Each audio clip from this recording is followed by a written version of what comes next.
Lebanon की राजधानी Beirut में शुक्रवार को हिजबुल्लाह के मुख्यालय पर इजराइल ने हवाई हमला किया, जिसमें हिजबुल्लाह का केंद्रीय कार्यालय पूरी तरह से ध्वस्त हो गया। इजराइल की सेना आईडीएफ ने इस हमले की वजह बताई। आईडीएफ ने कहा कि हिजबुल्लाह के पास 1,50,000 से ज्यादा रॉकेट हैं, यानी 1.5 लाख से ज्यादा रॉकेट, और इन हथियारों के जरिए हिजबुल्लाह इजरायली नागरिकों को निशाना बनाना चाहता है।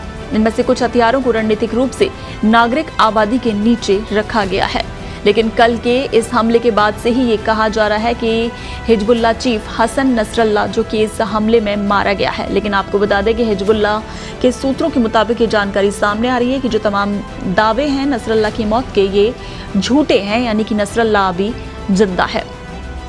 इधर आईडीएफ ने कहा है कि हमने दाहिया के करीब इमारतों में रहने वाले लेबनानी नागरिकों से दूर जाने को कहा, क्योंकि हिजबुल्लाह इन इलाकों का इस्तेमाल कर रहा है। आईडीएफ ने कहा कि उनके सैनिक इजरायली नागरिकों की सुरक्षा के लिए हिजबुल्लाह को निशाना बना रहे हैं।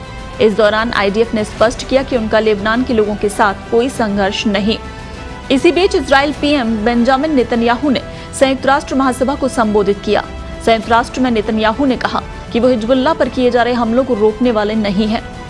उन्होंने कहा कि उनका देश युद्ध नहीं चाहता, वो शांति चाहते हैं, लेकिन कोई भी संगठन या देश उन पर हमला करेगा तो वो उसका सख्ती से जवाब देंगे।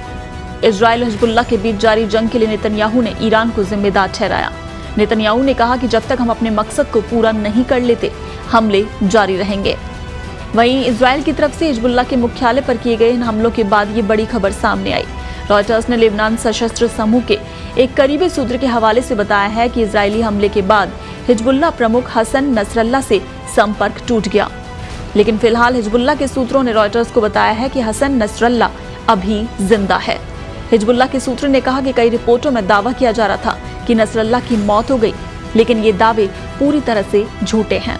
हाँ, तो अभी ये स्पष्ट तौर पर सामने नहीं आ पाया है कि हसन नसरल्ला जो कि इस हमले में मारा गया है या अभी जिंदा है, क्योंकि उधर आईडीएफ ये दावा कर रही है कि जो हमले किए गए हैं उसमें नसरल्ला की मौत हो गई है, लेकिन हिजबुल्लाह के सूत्रों से जानकारी सामने आ रही है कि हसन नसरल्ला अभी जिंदा है और जो मौत को लेकर दावे किए जा रहे हैं वो पूरी तरह से झूठे हैं।